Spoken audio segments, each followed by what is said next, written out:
नमस्कार जौहर साथियों, स्वागत है आपका हमारे YouTube चैनल में। आप झारखंड के किस जगह से समाचार सुन रहे हैं, कृपया कमेंट बॉक्स में लिखकर हमें जरूर बताएं। तो आइए जानते हैं झारखंड से जुड़ी तमाम प्रमुख खबरों को। इससे पहले अगर आपने अभी तक इस चैनल को सब्सक्राइब नहीं किए हैं तो चैनल को सब्सक्राइब करके बेल आइकॉन को भी प्रेस कर दीजिए। झारखंड के बदले राज्यपाल संतोष गंगवार नए गवर्नर सीपी राधाकृष्णन गए महाराष्ट्र। दरअसल आपको बता दूं कि राष्ट्रपति द्रौपदी मुर्मू ने शनिवार रात झारखंड और छत्तीसगढ़ समेत आधा दर्जन राज्यों में नया राज्यपाल नियुक्त किया है। बरेली के पूर्व सांसद और पूर्व केंद्रीय मंत्री संतोष गंगवार को झारखंड का नया राज्यपाल नियुक्त किया गया है। वहीं झारखंड के वर्तमान राज्यपाल सीपी राधाकृष्णन को महाराष्ट्र का गवर्नर बनाया गया है। संतोष गंगवार झारखंड के 12वें राज्यपाल होंगे। 6 बार सांसद रह चुके गंगवार भाजपा में लंबे समय तक सक्रिय रहे। झारखंड के अलावा तेलंगाना, राजस्थान, सिक्किम, मेघालय, महाराष्ट्र, असम और पंजाब में नए राज्यपालों की नियुक्ति पर मुहर लगा दी है। इससे पहले राष्ट्रपति ने पंजाब के राज्यपाल बनवारी लाल पुरोहित का इस्तीफा भी स्वीकार कर लिया है। बता दें कि सीपी राधाकृष्णन ने 18 फरवरी 2023 को झारखंड के राज्यपाल का पदभार संभाला था। झारखंड विस द्वारा पारित कुछ विधेयकों को लौटाने के बाद सत्ता पक्ष ने राज्यपाल से नाराजगी भी जताई थी। 11 नवंबर 2022 को विधानसभा के विशेष सत्र में तत्कालीन हेमंत सोरेन की सरकार ने झारखंड स्थानीय व्यक्तियों की परिभाषा और परिणामी सामाजिक, सांस्कृतिक और अन्य लाभों को ऐसे स्थानीय व्यक्तियों तक विस्तारित करने के लिए अधिनियम 2022 पारित किया था। इसे आगे राज्यपाल की स्वीकृति के लिए भेज दिया गया था, जिसे दिसंबर 2023 में राज्यपाल ने लौटा दिया था। राज्य सरकार ने इस विधेयक को दोबारा पारित किया। इसी तरह राज्यपाल सीपी राधाकृष्णन ने झारखंड वित्त विधेयक 2022 को विधानसभा को वापस लौटाया था। राज्यपाल सीपी राधाकृष्णन ने ओबीसी सहित अन्य श्रेणी के आरक्षण की सीमा बढ़ाने से संबंधित विधेयक या झारखंड पदों एवं सेवाओं की रिक्तियों में आरक्षण संशोधन विधेयक 2022 को भी वापस लौटा दिया था। छात्रों शिक्षकों को हर साल 8 लाख रु तक पुरस्कार देगी सरकार। दरअसल आपको बता दूं कि झारखंड सरकार उच्च शिक्षा को बढ़ावा देने के लिए राज्य में नई योजना शुरू करने जा रही है। नाम है झारखंड राज्य उच्चतर शिक्षा पुरस्कार योजना। इसके तहत राज्य में उच्च शिक्षा के क्षेत्र में सराहनीय काम करने वाले छात्र, शिक्षक, प्रशासक और संस्थान सम्मानित किए जाएंगे। उन्हें 9 कैटेगरी में पुरस्कार मिलेंगे। 1 लाख से 8 लाख रुपए तक दिए जाएंगे। हर कैटेगरी में गोल्ड, सिल्वर और ब्रॉन्ज मेडल भी दिया जाएगा। पुरस्कार की कुल राशि 74 लाख रुपए होगी। उच्च एवं तकनीकी शिक्षा विभाग ने यह फैसला किया है। पूर्व सीएम चंपाई सोरेन ने बतौर विभागीय मंत्री फैसले पर सहमति दे दी है। विभाग ने विकास आयुक्त की अध्यक्षता वाली राज्य योजना प्राधिकृत समिति की मंजूरी के लिए प्रस्ताव भेज दिया है। विभाग जल्द ही इसे कैबिनेट में भेजेगा। इसी साल राज्य में विधानसभा चुनाव है। विभागीय जानकारों के अनुसार सरकार इसी साल से योजना शुरू करने वाली है। बता दें कि योजना में सभी 9 कैटेगरी में 3 पुरस्कार होंगे, यानी चुने गए कुल 27 छात्र, शिक्षक, प्रशासक या संस्था को पुरस्कार मिलेगा। सरकार इस योजना पर हर साल करीब 4 करोड़ रुपए खर्च करेगी। झारखंड राज्य उच्च शिक्षा परिषद से योजना संचालित होगी।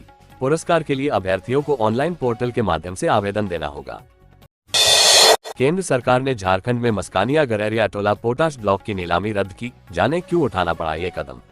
दरअसल आपको बता दूं कि सरकार ने खानों की बिक्री के तीसरे चरण के तहत 3 महत्वपूर्ण खनिज ब्लॉक की नीलामी रद्द कर दी है। इनमें एक जम्मू कश्मीर की लिथियम खान भी शामिल है। बोलीकर्ताओं की संख्या निर्धारित से कम होने की वजह से सरकार ने नीलामी रद्द की है। सरकार यह नीलामी स्वच्छ विकल्प और महत्वपूर्ण खनिजों के मामले में आत्मनिर्भरता हासिल करने के लिए करने जा रही है। जिन 3 ब्लॉक की नीलामी रद्द की गई है उनमें जम्मू कश्मीर में सलाल हेमना लिथियम, टाइटेनियम और बॉक्साइट, एल्यूमिनस लेटराइट ब्लॉक, झारखंड में मस्कानिया गरेरिया टोला बारवारी पोटाश ब्लॉक और तमिलनाडु में कुरुंजाकुलम ग्रेफाइट ब्लॉक शामिल है। बता दें कि खान मंत्रालय के नोटिस के अनुसार नीलामी रद्द कर दी गई क्योंकि खनिज नीलामी नियमों के अनुसार आवश्यक संख्या में बोलियां प्राप्त नहीं हुई है। मंत्रालय ने 14 मार्च को नीलामी के तीसरे चरण में 7 महत्वपूर्ण खनिज ब्लॉकों की बिक्री शुरू की थी। पहली किस्त में 3 से कम बोलियां प्राप्त करने वाले ब्लॉक को इस दौर के तहत अधिसूचित किया गया था। झारखंड में धान की खेती वाले 86% खेत कम बारिश के कारण बंजर पड़े। राज्य में लगातार तीसरी बार सुखाड़ की आशंका। दरअसल आपको बता दूं कि झारखंड में धान की खेती वाले लगभग 86% खेत कम बारिश के कारण अभी भी बंजर पड़े हैं। अधिकारियों ने ये जानकारी दी। कृषि विशेषज्ञों के अनुसार 24 में से 4 जिलों में अभी तक धान की बुआई शुरू नहीं हुई है, जबकि बुआई का प्रमुख समय अगले सप्ताह समाप्त हो रहा है। अधिकारियों ने बताया कि 26 जुलाई तक झारखंड में 47% बारिश कम हुई है। इस स्थिति को लेकर किसान चिंतित हैं और उनका अनुमान है कि राज्य में लगातार तीसरी बार सूखे जैसी स्थिति का सामना करना पड़ सकता है। राज्य सरकार ने 2023 में 17 जिलों के 158 ब्लॉकों को सूखाग्रस्त घोषित किया था। जबकि 2022 में ये संख्या 226 थी। राज्य कृषि विभाग की बुआई रिपोर्ट के अनुसार 26 जुलाई तक 18 लाख हेक्टेयर के लक्ष्य के मुकाबले सिर्फ 2.43 लाख हेक्टेयर में धान की फसल बोई गई थी। इसका मतलब है कि कृषि योग्य भूमि का सिर्फ 13-53% हिस्सा ही बोया गया है। बता दें कि पलामू, लातेहार और चतरा में धान की बुवाई शुरू नहीं हुई। कौन है संतोष गंगवार? विधानसभा चुनाव के ठीक पहले बने झारखंड के नए राज्यपाल सीपी राधाकृष्णन को महाराष्ट्र की जिम्मेदारी। दरअसल आपको बता दूं कि संतोष कुमार गंगवार बने झारखंड के नए राज्यपाल। राष्ट्रपति द्रौपदी मुर्मू ने संतोष गंगवार को किया झारखंड का राज्यपाल नियुक्त किया गया है। राष्ट्रपति ने देश के कई राज्यों में राज्यपाल की नियुक्ति की है। संतोष गंगवार मौजूदा राज्यपाल सीपी राधाकृष्णन की जगह लेंगे। सीपी राधाकृष्णन ने 18 फरवरी 2023 को झारखंड के राज्यपाल का पदभार ग्रहण किया था। सीपी राधाकृष्णन को महाराष्ट्र के राज्यपाल नियुक्त किया गया है। बता दें कि संतोष गंगवार को बरेली में विकास पुरुष कहते हैं। वे बीजेपी से बरेली में 8 बार लोकसभा चुनाव जीत चुके हैं। उन्होंने अपना पहला चुनाव वर्ष 1981 में बरेली लोकसभा सीट से भाजपा के टिकट पर लड़ा, जिसमें उनकी हार हुई। जिसके बाद 1984 के आम चुनावों में भी उनको हार का सामना करना पड़ा, मगर उसके बाद उन्होंने जो रफ्तार पकड़ी उससे कोई नहीं पकड़ पाया। वो उत्तर प्रदेश के बरेली से 1989 से लगातार चुनाव जीतते आ रहे हैं। हालांकि 2009 के चुनाव में उन्हें कांग्रेस के प्रवीण सिंह आरोन ने 9000 से अधिक मतों के अंतर से हराया था, मगर 2014 के चुनाव में उन्होंने एक बार फिर जबरदस्त वापसी करते हुए जीत हासिल कर 2019 में भी वे जीत गए। नियर ने दाखिल की नक्सल हमले के केस में चार्जशीट, जानिए कौन है प्रदीप सिंह चेरो। दरअसल आपको बता दूं कि राष्ट्रीय अन्वेषण अभिकरण (NIA) ने झारखंड में सुरक्षा बलों पर हमला करने के लिए नक्सलियों द्वारा रची गई साजिश में कथित संलिप्तता के लिए शनिवार को एक अन्य आरोपी के खिलाफ आरोप पत्र दाखिल किया। अधिकारियों ने बताया कि जून 2022 में NIA द्वारा अपने हाथ में लिया गया मामला राज्य की पुलिस और केंद्रीय रिजर्व पुलिस बल (CRPF) की एक संयुक्त टीम पर भाकपा माओवादी के सक्रिय कैडर द्वारा चलाई गई गोलीबारी से संबंधित है। ये हमला तब किया गया जब वे झारखंड के हरकट्टा टोली और बांग्लापट में बहाबर जंगल के रास्ते पर थे। बता दें कि उन्होंने बताया कि झारखंड निवासी प्रदीप सिंह चेरो इस मामले में 23वां आरोपी है, जिसके खिलाफ भारतीय दंड संहिता, शस्त्र अधिनियम और गैरकानूनी गतिविधियां रोकथाम अधिनियम की विभिन्न धाराओं के तहत आरोप पत्र दाखिल किया गया है। अधिकारियों ने बताया कि आरोप पत्र यहां एक विशेष NIA अदालत में दाखिल किया गया। उन्होंने बताया कि आरोपी चेरो प्रतिबंधित भाकपा माओवादी द्वारा अपने शीर्ष कमांडर प्रशांत बोस की गिरफ्तारी का बदला लेने के लिए झारखंड में सुरक्षा बलों पर हमला करने की साजिश का हिस्सा था। बीजेपी ने राहुल गांधी से पूछा, क्या बिहारी और बांग्लादेशी घुसपैठिए एक समान है? झारखंड में कांग्रेस MLA के बयान पर बवाल। दरअसल आपको बता दूं कि कांग्रेस विधायक शिल्पी ने भाजपा पर उनके बयान को तोड़ मरोड़ कर पेश करने का आरोप लगाया है। उन्होंने कहा कि भाजपा सिर्फ एक पक्ष को लेकर राजनीति कर रही है। जहां पर उन्होंने अपना वोट बैंक बढ़ा लिया है, वहां की बात ही नहीं करते। घुसपैठिया तो अलग अलग राज्यों से आए लोग भी हैं। आदिवासियों की जमीन कहां गई? अधिक समय पर भाजपा ही शासन में रही है। डेमोग्राफी चेंज के लिए BSF से क्यों नहीं पूछा जाता? भाजपा केवल एक जगह की बात करती है, वो लोग अपनी सहूलियत और वोट बैंक के हिसाब से बात करते हैं। इस पर चर्चा की शुरुआत राजधानी रांची से होनी चाहिए। सदन में पूरा पोल खोलेंगे कि किस प्रकार से डेमोग्राफी चेंज हुआ है।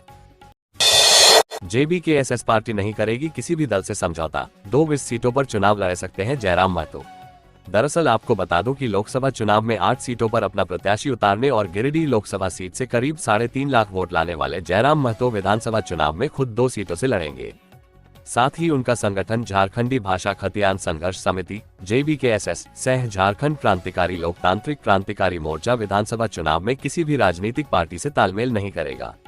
JBKSS उत्तरी छोटा नागपुर की सभी 25 समेत राज्य की करीब 50 से अधिक विधानसभा सीटों पर प्रत्याशी खड़ा करेगी। JBKSS का पहला प्रदेश केंद्रीय महासम्मेलन रविवार को यहां न्यू टाउन हॉल में होगा।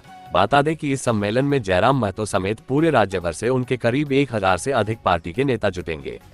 इसी सम्मेलन में जयराम महतो विधानसभा चुनाव को लेकर अपने संगठन की रणनीति तय करेंगे। इसकी पुष्टि खुद जयराम महतो ने दैनिक जागरण से बातचीत में की है। JBKSS के सम्मेलन में गोमिया के भाजपा नेता गुणानंद महतो, झामुमो के पूर्व राज्यसभा सदस्य संजीव कुमार के भतीजे व अधिवक्ता विदेश कुमार दास समेत राज्य भर के कई नेता संगठन में शामिल होंगे। जयराम महतो ने बताया कि वो खुद 2 विधानसभा सीट से चुनाव लड़ेंगे। शंकर रवानी हत्याकांड का हुआ खुलासा, पुलिस ने मुख्य आरोपित राजू व अशोक समेत 5 अपराधी किए गिरफ्तार। दरअसल आपको बता दूं कि जिला बदर किए गए शंकर रवानी की हत्या की गुत्थी को पुलिस ने पूरी तरह से पर्दाफाश कर दिया है। 18 जुलाई को एस्पॉन पर वर्चस्व को लेकर हत्याकांड की साजिश हल्ला थाना इलाके के महुआर बस्ती निवासी राजू दुबे उर्फ राजेंद्र दुबे ने रची थी। राजू दुबे ने इस काम को अंजाम दिलवाने के लिए गुरुद्वारा कॉलोनी चास निवासी अशोक कुमार सिंह उर्फ अशोक सम्राट से मदद ली। अशोक सम्राट ने शंकर रवानी की हत्या के लिए बिहार से अपने दोस्त अमित सिंह उर्फ मुखिया को बुलाया। अमित ने अपने परिचित पटना निवासी विकास सिंह का साथ लिया। अमित व विकास ने बिहार के मोकामा निवासी प्रोफेशन शूटर सिपुल महतो को बुलाया। सिपुल ने अपने 4 अन्य शूटरों के साथ मिलकर शंकर रवानी की हत्या कर दी। ये जानकारी एसपी पूज्य प्रकाश ने शनिवार को हल्ला थाना में दी। बता दें कि उन्होंने बताया कि राजू दुबे के साथ पहले शंकर रवानी एस्पॉन में काम करता था। हाल के दिनों में शंकर दूसरे गुट के साथ काम करने लगा। इससे राजू दुबे का वर्चस्व एस्पॉन पर समाप्त हो गया। इससे राजू दुबे ने शंकर रवानी की हत्या कराने की साजिश बनाई। बीते वर्ष नवंबर माह में वो सफल नहीं हो सका। शंकर को उस समय राजू दुबे के कहने पर ही शूटरों ने 2 गोली मारी थी, लेकिन वो बच गया। इस बार फिर से फुल प्रूफ योजना बनी। 10 लाख रुपये में हत्याकांड को अंजाम दिलाने की सुपारी अशोक सम्राट के माध्यम से अमित मुखिया व विकास को दी गई। हत्याकांड को अंजाम देने के बाद ही रुपयों को देने की बात तय हुई थी। बांग्लादेशी घुसपैठियों से बिहारियों की तुलना, जानिए क्या बोली झारखंड की कांग्रेस विधायक। दरअसल आपको बता दूं कि झारखंड में कांग्रेस विधायक शिल्पी नेहा तिर्की के दिए एक विवादित बयान के बाद राज्य की राजनीति गर्मा गई है। दरअसल हाल ही में जब उनसे बांग्लादेशी मुस्लिम घुसपैठियों के कारण राज्य में हो रहे डेमोग्राफी चेंज, जनसांख्यिकी बदलाव के बारे में पूछा गया तो उन्होंने बांग्लादेशी घुसपैठियों की तुलना राज्य में बिहार से आकर बसे लोगों से कर दी। उन्होंने कहा कि डेमोग्राफी चेंज पूरे झारखंड में हुआ है, रामगढ़ में बिहारी लोग मुखिया बन रहे हैं, लोग इस पर बात क्यों नहीं करते। भाजपा पर भड़कते हुए उन्होंने कहा, डेमोग्राफी चेंज की बात करते हैं तो इनको रांची से शुरू करना चाहिए। रांची में जो डेमोग्राफिक चेंज हुआ है और जैसे कालीन में गंदगी को समेटा जाता है, जैसे धूल को कालीन के नीचे ढांक दिया जाता है, उसी तरह से इन लोगों ने यहाँ के आदिवासी मूल निवासियों को कहीं कोना खोमचा झुग्गियों में धकेल कर रख दिया है। बता दें कि आगे उन्होंने कहा, डेमोग्राफी चेंज की यहाँ बात क्यों नहीं करते। रामगढ़ में आज मुखिया कौन बनता है, बिहारी लोग बनते हैं, बिहार से आकर। ये सब चीजें नहीं दिखती हैं इनको, उसके बारे में इनको बात करना चाहिए। उसके बाद संथाल के बारे में भी हम बात करेंगे। डेमोग्राफिक चेंज पूरे झारखंड में हुआ है। सबसे ज्यादा वक्त तक तो ये लोग सत्ता में थे। 1985 लाकर यहाँ पर इर्द गिर्द में बने हुए अपार्टमेंट में रहने वाले लोगों को भी इन्होंने रेसिडेंशियल सर्टिफिकेट दे दिया। इनसे ज्यादा भाजपा पार्टी से ज्यादा झारखंड के लिए बुरा सोचने वाला कोई और नहीं होगा। लोबिन हेम्ब्रम ने खटखटाया हाईकोर्ट का दरवाजा, झामुमो पर आरोप लगा क्या अपील। दरअसल आपको बता दूं कि झारखंड के बोरियो के पूर्व विधायक लोबिन हेम्ब्रम ने विधानसभा की सदस्यता खत्म किए जाने के खिलाफ झारखंड हाईकोर्ट का दरवाजा खटखटाया है। उन्होंने हाईकोर्ट से जनहित के मुद्दों को उठाने के लिए मानसून सत्र तक सदस्यता बहाल करने की अपील की है। ये जानकारी लोबिन हेम्ब्रम ने शनिवार को पत्रकार वार्ता के दौरान दी। लोबिन ने पत्रकारों से बातचीत में कहा कि झारखंड में लोकतंत्र की हत्या हुई है। झामुमो के लोगों ने स्पीकर पर दबाव बनाकर उनकी सदस्यता खत्म कराई है। कहा कि दुख इस बात का है कि निर्दलीय के रूप में विधायक चमरा लिंडा ने भी चुनाव लड़ा था, लेकिन उन पर किसी तरह की कार्रवाई नहीं की गई। उन्होंने कहा कि एक अपराध के लिए एक को फांसी दे दी गई और एक को कुछ नहीं किया गया। बता दें कि 3 दिन पहले ही दल बदल के मामले में सुनवाई करते हुए स्पीकर न्यायाधिकरण ने बोरियो विधायक लोबिन हेम्ब्रम और मांडू विधायक जेपी पटेल की विस सदस्यता समाप्त कर दी थी। लोबिन ने कहा कि संताल में मुस्लिम समुदाय हावी होता जा रहा है, वहीं आदिवासी कमजोर हो रहा है। बांग्लादेश से घुसपैठ सबको पता है, लेकिन सरकार वोट बैंक बनाने में जुटी है। झारखंड समेत देश को इसका खामियाजा भुगतना पड़ेगा। आदिवासी महिलाओं से मुस्लिम शादी कर रहे हैं, जमीनें खरीदी जा रही हैं। आज आदिवासियों की आबादी 36 से घटकर 26% रह गई है। झारखंड में जदयू की 11 सीटों से लड़ने की तैयारी, नीतीश कुमार की पार्टी का परंपरागत सीटों पर रहेगा जो। दरअसल आपको बता दूं कि जदयू झारखंड में पूरे दमखम से विधानसभा का चुनाव लड़ेगा। जदयू के राष्ट्रीय अध्यक्ष व मुख्यमंत्री नीतीश कुमार ने इसकी हरी झंडी दे दी है। उन्होंने झारखंड जदयू को चुनाव तैयारियों में जुटने और जमीन पर जल्द काम शुरू करने का निर्देश दिया है। शनिवार को जदयू के झारखंड प्रदेश अध्यक्ष खीरू महतो के नेतृत्व में प्रदेश के पार्टी नेताओं ने पार्टी सुप्रीमो मुख्यमंत्री नीतीश कुमार से मुलाकात की। मुख्यमंत्री आवास पर हुई इस बैठक में उन्होंने राज्य की 11 सीटों पर अपनी दावेदारी उनके सामने पेश की। साथ ही कुर्मी समाज को एसटी में शामिल करने की मांग भी रखी। नीतीश कुमार ने आश्वासन दिया है कि वे इस पर केंद्र से बात करेंगे। इस दौरान जदयू के कार्यकारी अध्यक्ष संजय सहित कई बड़े नेता उपस्थित थे। बता दें कि खीरू महतो के साथ कुर्मी समाज के 13 नेता भी पहुंचे थे। उनसे पूछा गया कि उनकी ओर से किन किन सीटों की सूची नीतीश कुमार को दी गई है, तो कहा कि सूची को अभी सार्वजनिक नहीं कर सकते। राष्ट्रीय अध्यक्ष जब इस पर सहमति देंगे तो फिर प्रदेश के एनडीए के सहयोगियों से बात होगी। वहीं सरयू राय को लेकर कहा कि अगर वे जदयू में शामिल होते हैं तो हम उनका स्वागत करेंगे।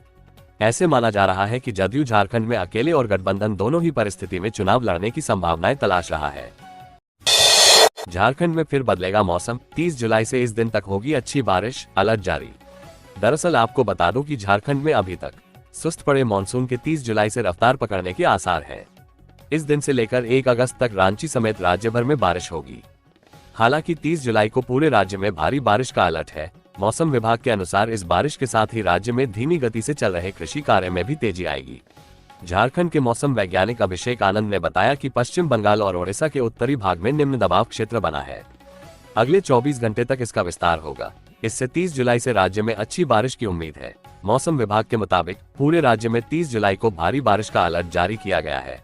वहीं 1 अगस्त तक बारिश की भविष्यवाणी की गई है।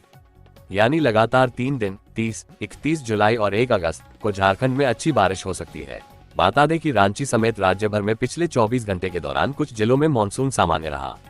सर्वाधिक बारिश हजारीबाग के दारू में 77.1 मिलीमीटर हुई, सरायकेला में 76.0 मिलीमीटर, खरसावां में 66.2 मिलीमीटर, भवनाथपुर में 65.3, रामगढ़ 65.0, पश्चिम सिंहभूम 57.2 मिलीमीटर, धनबाद 56.1, जमशेदपुर 48.8, पूर्वी सिंहभूम 47.0, बोकारो 28.8, चतरा 22.0 मिलीमीटर, गुमला 13.0 मिलीमीटर, चतरा समेत शेष भाग में हल्की बारिश हुई। झारखंड के हॉस्टल में झड़प, 6 पुलिसकर्मी और 11 छात्र घायल, खूब बवाल।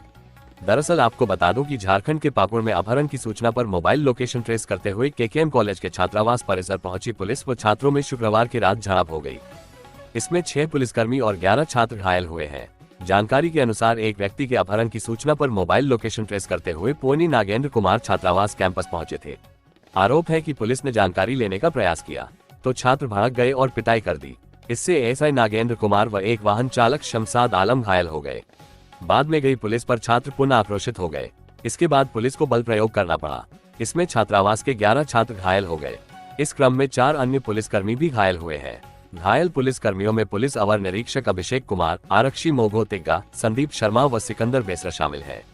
बता दें कि इधर छात्रनायक जीवन मुर्मू का कहना है कि पूर्व निर्धारित कार्यक्रम के तहत शनिवार को रैली निकालनी थी। रात में 2 पुलिसकर्मी छात्रावास परिसर पहुंचे थे और रैली निकालने से मना किया। छात्र अपने कार्यक्रम को लेकर अडिग रहे। इसके बाद सभी छात्र खाना खाकर सो गए। रात में करीब 12:30 बजे 100 से अधिक संख्या में पुलिसकर्मी छात्रावास पहुंच गए और छात्रों को पीटना शुरू कर दिया। इसमें कई छात्र घायल हो गए। इधर पोनी नागेंद्र कुमार व अभिषेक कुमार के लिखित आवेदन पर करीब 150 से अधिक छात्रों के विरुद्ध 2 अलग-अलग कांड संख्या दर्ज किया है। इधर छात्रों ने भी डीसीएसपी को आवेदन सौंपकर पुलिसकर्मियों पर कार्रवाई की मांग की है। कमलेश ने दस्तावेज में हेरफेर कर 300 एकड़ जमीन पर कब्जा कर बेच दिया। दरअसल आपको बता दूं कि जमीन घोटाले में गिरफ्तार भूमाफिया कमलेश कुमार को शनिवार को जेल भेज दिया गया। इससे पहले ईडी ने उसे पीएमएलए कोर्ट में पेश किया। उसकी 10 दिन की रिमांड मांगी, मगर रिमांड पर सुनवाई नहीं हो सकी। अब सोमवार को सुनवाई होगी। ईडी ने करीब 8 घंटे की पूछताछ के बाद उसे शुक्रवार रात गिरफ्तार कर लिया था। बता दें कि जांच एजेंसी ने रिमांड पिटीशन में कहा है कि कमलेश ने काके अंचल के अधिकारियों से मिलीभगत कर 300 एकड़ से अधिक जमीन के दस्तावेजों में हेरफेर कर उस पर कब्जा किया, फिर उसे कई लोगों को बेच दिया गया। उसके खिलाफ काके और गोंदा थाने में दर्ज जमीन के फर्जीवाड़े और धोखाधड़ी से संबंधित कई मामले दर्ज हैं।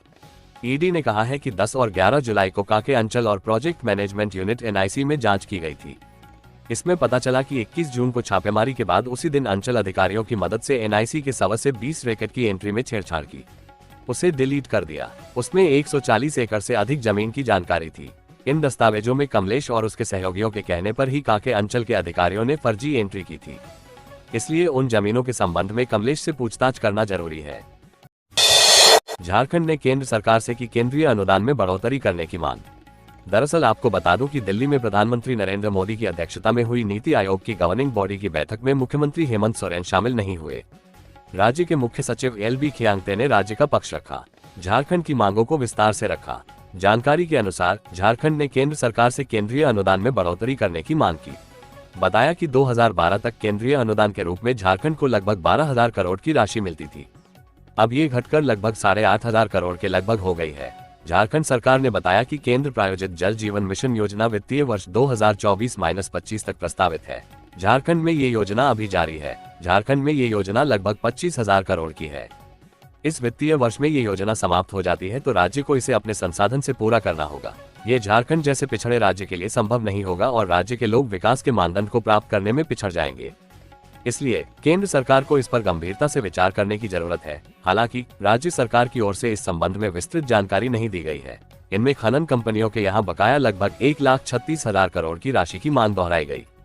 बता दें कि साहिबगंज के विकास पर केंद्र सरकार से विशेष ध्यान देने का आग्रह किया गया है। साथ ही आदिवासी बहुल पिछड़े राज्य को अन्य विकसित राज्यों की श्रेणी में खड़ा करने के लिए झारखंड को केंद्र से विशेष मदद की मांग की गई है।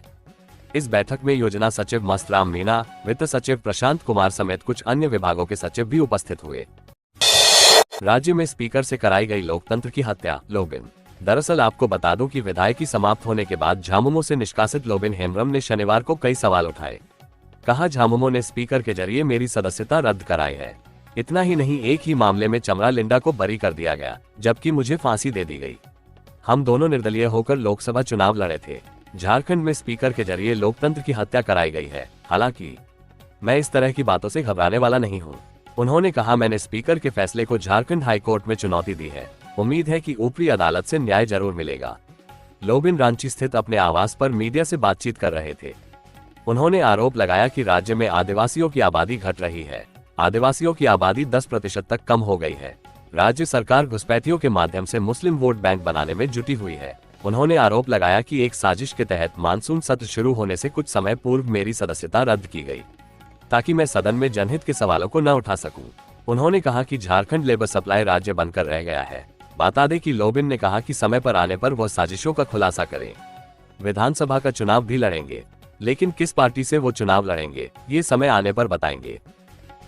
खबरों से जुड़े रहने के लिए चैनल को सब्सक्राइब, वीडियो को लाइक एवं एक दूसरे से शेयर जरूर करें। धन्यवाद।